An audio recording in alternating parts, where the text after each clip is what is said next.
വളരെ വേഗം സമയക്കുറവുണ്ട്. തൃശ്ശൂർ 13 മണ്ഡലങ്ങളാണ് തൃശ്ശൂരിൽ. കഴിഞ്ഞ തവണ ഒറ്റ മണ്ഡലത്തിൽ മാത്രം ചാലക്കുടിയിൽ മാത്രമേ ജയിക്കുവാൻ UDFന് കഴിഞ്ഞിട്ടുള്ളൂ. പക്ഷേ ഇത്തവണ ചിത്രം വ്യത്യാസം തന്നെയാണ്. കഴിഞ്ഞ തവണ തൃശ്ശൂർ മണ്ഡലത്തിൽ നിസാര വോട്ടിനാണ് UDF തോറ്റത്. ബാക്കി എല്ലായിടങ്ങളിലും ശക്തമായ രീതിയിൽ തന്നെ വലിയ ഭൂരിപക്ഷത്തിന് ജയിക്കുവാൻ LDFന് കഴിഞ്ഞിട്ടുണ്ട്. തൃശ്ശൂർ ജില്ലയിലെ നമ്മുടെ ആ ഒരു ഫിഗർ ഒന്ന് കാണാം. തൃശ്ശൂരിൽ UDF ഉറപ്പിച്ചിരിക്കുന്നത് തൃശ്ശൂരും മണലൂരും ചാലക്കുടിയും എന്ന തരത്തിലാണ് അവരുടെ ഒരു കണക്ക്. അവസാനവട്ട കണക്ക് ഇന്നിപ്പോൾ അവരോട് നേതാക്കൾ സംസാരിക്കുമ്പോൾ പറയുന്ന കണക്ക് അനുസരിച്ച് തൃശ്ശൂരും മണലൂരും ചാലക്കുടിയും ഞങ്ങൾ ഉറപ്പിച്ചിരിക്കുന്നു എന്നാണ് UDF. അതിപ്പോൾ ഏത് സാഹചര്യം വന്നാലും ഉറപ്പിക്കുന്നു എന്ന വളരെ പ്രധാനപ്പെട്ട ഒരു കാര്യമുണ്ട്.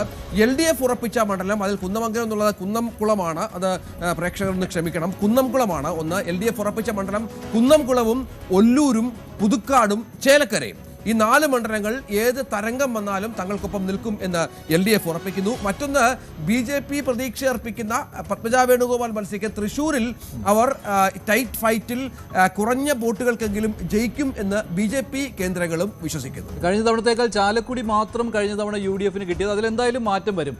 തൃശ്ശൂർ ഫൈറ്റ് വലുതാണ് എങ്കിൽ കൂടിയും അവിടെ UDFന് ജയിക്കാൻ സാധിക്കുമെന്ന് തന്നെയാണ്. UDFന്റെ പട്ടികയിലേക്ക് തൃശ്ശൂർ മണ്ഡലം മാറ്റാവുന്നതാണ്. ഒപ്പം തന്നെ മണലൂർ മണ്ഡലവും ഇല്ലേ, മണലൂരും അങ്ങോട്ട് തന്നെയാണ്. കാരണം TN പ്രതാപനാണ് മത്സരിക്കുന്നത്. അവിടെ അങ്ങനെ ഒരു ഫൈറ്റ് വരാൻ സാധ്യതയില്ല. പക്ഷേ ചേലക്കര സ്വാഭാവികമായിട്ടും LDFനൊപ്പം തന്നെയായിരിക്കും. കുന്നംകുളം LDFന്റെ കൂടെ കൂട്ടാം, ഗുരുവായൂരും കൂട്ടാം.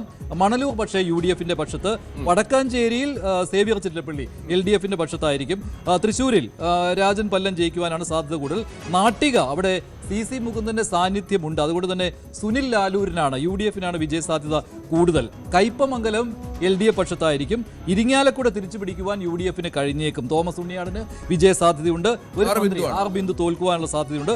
പുതുക്കാട് പക്ഷേ കോൺഗ്രസിന് പ്രതീക്ഷയില്ല. അവിടെ പുതുക്കാട് LDF പക്ഷത്ത് തന്നെ നിൽക്കും എന്നുള്ളതാണ്. ചാലക്കുടി ചെറിയൊരു വ്യത്യാസത്തിൽ ജയിച്ചു കയറാമെന്ന് UDF ഇത്തവണയും കരുതുന്നുണ്ട്. പക്ഷേ കേരള കോൺഗ്രസ് എമ്മും പ്രതീക്ഷയാണ്. പക്ഷേ അവിടെ ചില വിവാദ വിഷയങ്ങൾ ഉണ്ടായിരുന്നു. അത് പേയ്മെന്റ് സീറ്റാണ് എന്നുള്ള കാര്യം കൂടി വന്നിരുന്നു. പക്ഷേ ടൈറ്റ് ഫൈറ്റ് ആണ്. കഴിഞ്ഞ തവണയും ചെറിയ മാർജിനിൽ സനീഷ് കുമാർ ജോസഫ് ജയിച്ചതാണ്.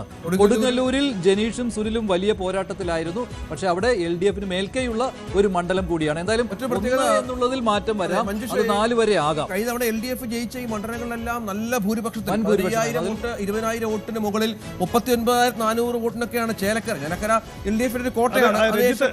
അതെ രഞ്ജിത്തെ, ഈ ഒരു തരംഗം ഉണ്ടായില്ലെങ്കിൽ ഒരുപക്ഷെ സംസ്ഥാനത്ത് ഇടതുമുന്നണിക്ക് ഏറ്റവും നഷ്ടം കുറവ് വരാൻ സാധ്യതയുള്ള ജില്ലയാണ് തൃശ്ശൂർ. കാരണം അതിന്റെ സ്വഭാവം അതാണ്. ഈ പറഞ്ഞ മണലൂർ പോലെ ഉള്ള ചില മണ്ഡലങ്ങൾ മാത്രമാണ് റിസ്കി നിൽക്കുന്നത്. ബാക്കിയെല്ലാം ഒരു തരംഗം ഉണ്ടായില്ലെങ്കിൽ ഇടതുപക്ഷത്ത് തന്നെ പോകാനുള്ള സാധ്യതയാണ്. തരംഗമുണ്ടെങ്കിൽ പോലും അവിടെ തൃശ്ശൂർ ഒരുവിധം പിടിച്ചു നിൽക്കുവാൻ കഴിയുന്ന ഒരു ജില്ലയാണ് അല്ലേ?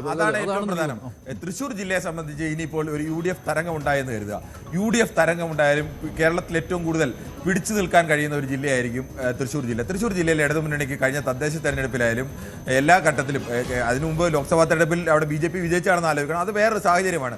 പക്ഷേ അവിടുത്തെ ഇടതുമുന്നണിയുടെ ആ സ്ഥാനാർത്ഥികൾക്ക് ഇപ്പോഴുമുള്ള ജനപ്രീതി CPMനും CPIക്കും ഒരേപോലെ ഈ തൃശ്ശൂരിലെ ജില്ലയിലുള്ള വലിയ സ്വാധീനം, ഇതെല്ലാം വെച്ച് ഇപ്പോഴും പിടിച്ചു നിൽക്കാൻ കഴിയുമെന്ന് തൃശ്ശൂർ ജില്ല എങ്ങനെയൊക്കെ വന്നാലും അത് ഇടതുമുന്നണിക്ക് തന്നെ വ്യക്തമായ മേൽക്കൈയിൽ നിൽക്കും എന്ന് ഇടതുമുന്നണി ഉറച്ചു വിശ്വസിക്കുകയും UDFും കരുതുന്നത് അങ്ങനെ തന്നെയാണ്. അവിടെ പരമാവധി എങ്ങനെയാണോ എറണാകുളത്ത് LDF പിടിച്ചു കയറാൻ ശ്രമിക്കുന്നത്, അതുപോലെ തൃശ്ശൂരിൽ UDF തിരിച്ചു കയറാൻ അതിനപ്പുറത്തേക്ക് UDFും പ്രതീക്ഷിക്കുന്നില്ല. അവിടെ ഞങ്ങൾക്ക് LDFനെ തകർത്തുകൊണ്ട് ഒരു വലിയ മേൽക്കൈ ഉണ്ടാക്കാൻ കഴിയുമെന്ന്.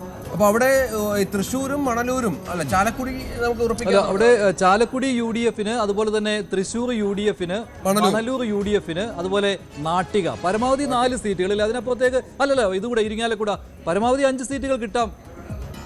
അത് പരമാവധിയാണ്. അത്ര ഒരു തൃശ്ശൂരിനെ സംബന്ധിച്ചിടത്തോളം ഇപ്പോൾ നമുക്ക് ഉറപ്പ് എന്ന് പറയാൻ കഴിയുന്ന സീറ്റുകൾ അങ്ങനെ നമുക്ക് ഈ സീറ്റുകളിൽ ഒന്നും ആ കാര്യത്തിൽ നമുക്ക് പറയാൻ കഴിയില്ല.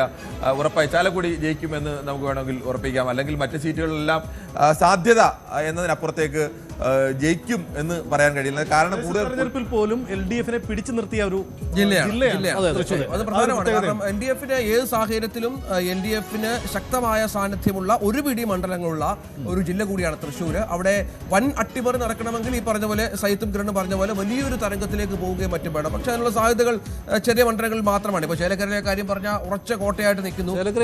കുന്നംകുളം ഉറച്ച കോട്ടയാണ്. ഗുരുവായൂരായാലും ഒക്കെ ഉറച്ച കോട്ടയായി അവിടെ നിൽക്കുന്ന മണ്ഡലങ്ങളാണ്. വലിയ ഭൂരിപക്ഷത്തിൽ കഴിഞ്ഞ തവണ ജയിച്ച പുതുക്കാട് അടക്കമുള്ള സ്ഥലങ്ങളിൽ വലിയ ഭൂരിപക്ഷത്തിന് CPM സ്ഥാനാർത്ഥികൾ ജയിച്ച മണ്ഡലമാണ്. അതുകൊണ്ട് തന്നെ തൃശ്ശൂരിലെ സാഹചര്യങ്ങൾ നേരത്തെ പറഞ്ഞ 2-3 സീറ്റുകളിൽ വ്യത്യാസമുണ്ടാകാൻ മാത്രമാണ് നമുക്ക് ഈ ഘട്ടത്തിൽ പറയാൻ സാധിക്കും.